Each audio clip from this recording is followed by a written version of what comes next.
नमस्कार दोस्तों, TCS academy के ऑडियो बाइट प्रोग्राम में आप सभी का स्वागत है। आज का जो टॉपिक हमने सेलेक्ट किया है वो है आधुनिक भारत के समाचार पत्र।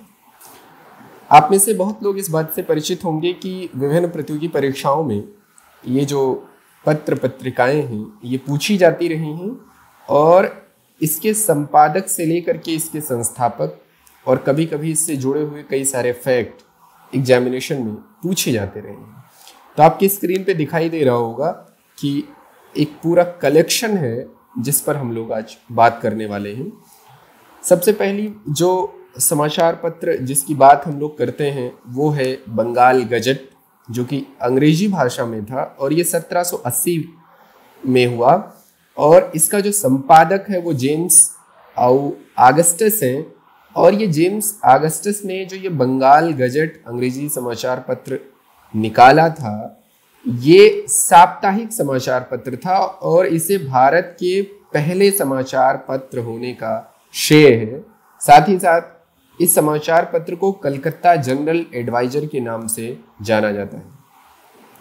अगला जो है वो है संवाद कौमुदी 1818 ईस्वी में और ये राजा राम मोहन राय द्वारा निकाला जाता था और ये राष्ट्रवादी विचारधारा से प्रेरित था। इसके बाद अगला है उदंड मार्तंड 1826 ईस्वी में, ये जो है जुगल किशोर द्वारा निकाला गया और ये हिंदी भाषा में प्रकाशित भारत का पहला अखबार है। तो यहाँ ध्यान रखिएगा, अगर भारत का हिंदी भाषा में पहला अखबार पूछा जाएगा तो उदंड मार्तंड, अगर पहला अखबार पूछा जाएगा जिसमें लैंग्वेज का बैरियर नहीं होगा तो बंगाल गजट। अब आइए अगला देखते हैं। अगला जो समाचार पत्र है उसका नाम है बंगाली। ये 1862 में सुरेंद्र नाथ बनर्जी द्वारा निकाला जाता था और ये स्थानीय भाषा का पहला समाचार पत्र है, यानी कि वो बंगाल की लोकल लैंग्वेज में ये निकाला जाता था, इसीलिए इसको स्थानीय भाषा का पहला समाचार पत्र कहा जाता है। इसके बाद नेक्स्ट है संध्या 1906 में और इससे दो लोगों का नाम जुड़ा हुआ है, वारेंद्र घोष, भूपेंद्र नाथ दत्त। इसके बाद अगला है काल। काल जो है वो है ब्रह्म बांधोपाध्याय, राधा कृष्णन गणेश शंकर विद्यार्थी। ये बड़ा नाम है, कई बार इसका एग्जामिनेशन में जिक्र होता है और सवाल आता है कि काल किसका समाचार पत्र है। तो इनमें से दोनों में से जो भी नाम दिया रहेगा उसे आप याद कर लेंगे। इसके बाद अगली पत्रिका है वो है गदर और ये बहुत इंपॉर्टेंट है, 1913 में लाला हरदयाल द्वारा ये निकाली जाती थी और ये उर्दू, अंग्रेजी, गुजराती, पंजाबी, हिंदी में प्रकाशित होती थी। एक बार फिर देख लीजिए, उर्दू, अंग्रेजी, हिंदी, गुजराती, उर्दू, अंग्रेजी, हिंदी, गुजराती, पंजाबी, इन सारी भाषाओं में, यानी कि करीब 5 भाषाओं में प्रकाशित होती थी। नेक्स्ट है भवानी मंदिर 1904 में, वारेंद्र कुमार घोष। इस पत्रिका में बम बनाने की कला को बताया गया था और इसी के नाते इनको तमाम जेल यातनाएं भी हुई थी वारेंद्र कुमार घोष को। नेक्स्ट है वंदे मातरम, ये कलकत्ता से प्रकाशित होता था। अरविंद घोष ये वारेंद्र घोष के भाई थे और विपिन चंद्रकाल ये मिलकर इसको निकालते थे। एक और वंदे मातरम नाम का समाचार पत्र है जो कि लंदन से प्रकाशित होता था, श्यामजी कृष्ण वर्मा द्वारा। ये लंदन के इंडिया हाउस से प्रकाशित होता था। नेक्स्ट है अल हिलाल 1914 में, ये बहुत पूछा गया है, मौलाना अबुल कलाम आजाद का है। इसके बाद कॉमनवेल्थ और न्यू इंडिया, ये 2 समाचार पत्र हैं जो एनी बेसेंट द्वारा निकाले जाते थे। द लीडर बहुत इंपॉर्टेंट है 1918 में मालवीय जी द्वारा। नवजीवन 1919 में महात्मा गांधी जी द्वारा। बंदी जीवन 1927 में A.V. घाटे मिर्जाकर द्वारा। और हरिजन ये भी गांधी जी का ही समाचार पत्र है जो कि 1933 में निकाला गया था। इसके बाद अगर अगली बात करें यंग इंडिया, ये भी गांधी जी का है।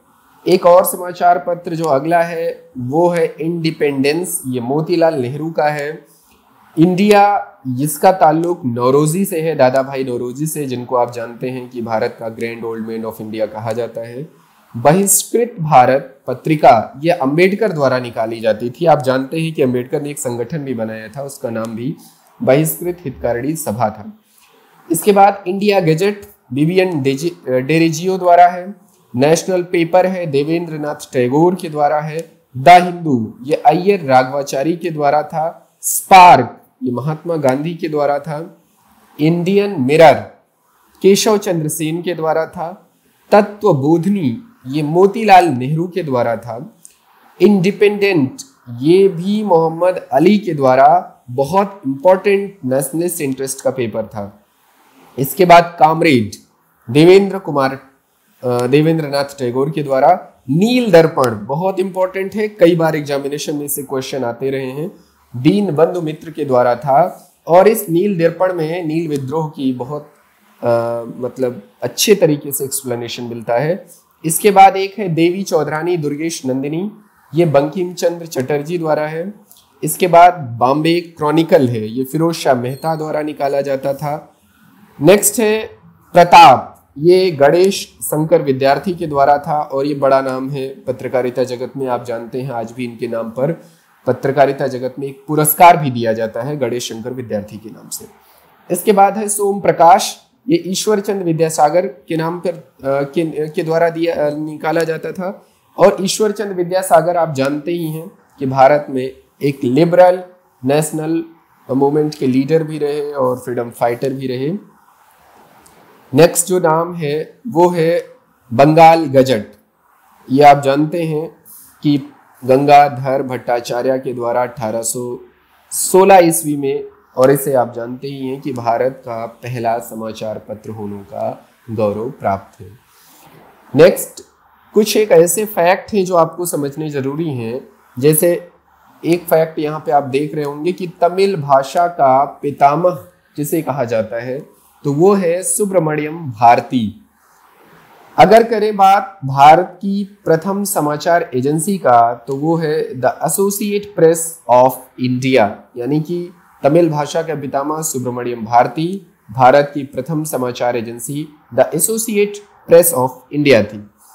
अगर हम सेंसरशिप से जुड़े हुए गवर्नरों की एक डिटेल समझने की कोशिश करें और उनके बारे में जानकारी जानने की कोशिश करें तो ये सबसे बढ़िया तरीका है एग्जामिनेशन के पॉइंट ऑफ व्यू से इसे पढ़ने का, कि ऐसे गवर्नरों को हम एक तरफ समझ लें जो पत्रकारिता के सेंसरशिप के फेवर में थे, उसकी लिबरलिटी के फेवर में थे, और ऐसे को अलग कर दे जो सेंसरशिप की हार्डनेस के फेवर में थे, विपक्ष थे, स्वतंत्र पत्रकारिता के विपरीत थे। तो अगर स्वतंत्रता के पक्ष में बात करें यानी प्रेस की स्वतंत्रता के पक्ष में बात करें तो लॉर्ड हेस्टिंग का नाम है, 1813 से 23 तक का इसका कार्यकाल है। इसके बाद चार्ल्स मेटकाफ का नाम है जो कि 1835 से 36 के बीच में रहे हैं। मैकाले और रिपन हैं जो कि 1880 से 84 के बीच में हैं, और इन सब ने पत्रकारिता के स्वतंत्रता के बारे में अपना काम किया है। इन्होंने सेंसरशिप को बहुत ज़्यादा कठिन तरीके से, बहुत ज़्यादा हार्ड तरीके से इम्पोज नहीं किया था। अगर ये देखें कि कौन स्वतंत्र पत्रकारिता के विपरीत था यानी सेंसरशिप पर कौन बैन लगाने वाले हैं, तो वारेन हेस्टिंग पहला नाम है जो कि 1772 से 85 तक के बीच में था। फिर बेल्जली है जो 1798 से 1805 के बीच में है। फिर मिंटो है, लॉर्ड मिंटो, ये 1807 से 1813 है। और फिर अगला है लॉर्ड एडम्स है 1823, लॉर्ड कैनिंग है 1856 से 62 तक, और लॉर्ड लिटन है 1876 से 1880 तक। यहाँ आप ध्यान दीजिए तो लॉर्ड लिटन और लॉर्ड रिपन में आपको बहुत कंफ्यूजन होता है। आप क्लियर हो लीजिए कि जो लिटन है वो एक तरीके का साम्राज्यवादी है, बहुत ज़्यादा शक्तिप्रिय है, तो वो लिबरल नहीं है, वो टॉलरेबल नहीं है, वो थोड़ा हार्ड है। और रिपन एक लिबरल है और वो किसी न किसी रूप में भारतीय हितों का एक फेवर करने वाला है। तो रिपन के समय में सेंसरशिप में बहुत कटौती की गई, बहुत ज़्यादा पत्रकारिता के ऊपर नियंत्रण स्थापित नहीं किया गया, और लिटन के द्वारा सेंसरशिप को बहुत ही सख्ती से लागू किया गया और पत्रकारिता को कंट्रोल करने का काम किया गया। एक बार जरा फिर से ये देख लेते हैं कि संबद्ध गवर्नर कौन कौन से हैं पत्रकारिता से। पहला स्वतंत्रता के पक्ष में अगर नाम की बात करें तो पहला नाम लॉर्ड हेस्टिंग, दूसरा मेटकाफ, तीसरा मैकाले और चौथा रिपन। ये हैं स्वतंत्रता के पक्ष में, यानी प्रेस की स्वतंत्रता के पक्ष में हैं। अगर हम बात करें विपक्ष की तो पहला नाम वारेन हेस्टिंग, दूसरा नाम है बेल्जली, तीसरा नाम है मिंटो, लॉर्ड मिंटो, और चौथा नाम है लॉर्ड एडम्स, पांचवा नाम है लॉर्ड कैनिंग और छठा नाम है लॉर्ड लीटन। ये सेंसरशिप की हार्डशिप में बिलीव करते थे, यानी कि ये भारत की प्रेस की स्वतंत्रता के विपरीत थे, विपक्ष में थे। तो ये रहा आपको आधुनिक भारत की प्रमुख पत्र पत्रिकाओं का एक पूरा ऑडियो लेक्चर। आशा है कि आपको इस लेक्चर से अपने कॉम्पिटिटिव एग्जाम में निश्चित ही सफलता मिलेगी और इसका आप अपने एग्जामिनेशन में भरपूर इस्तेमाल कर पाएंगे। बने रहिए हमारे चैनल के साथ, यहाँ से आपको लगातार ऐसे वीडियोस और ऑडियोज प्रोवाइड किए जाएंगे जो आपकी तैयारी के लिए बहुत ज़्यादा इम्पॉर्टेंट होंगे और आपकी तैयारी को बहुत मजबूत करने वाले हैं। Thank you very much.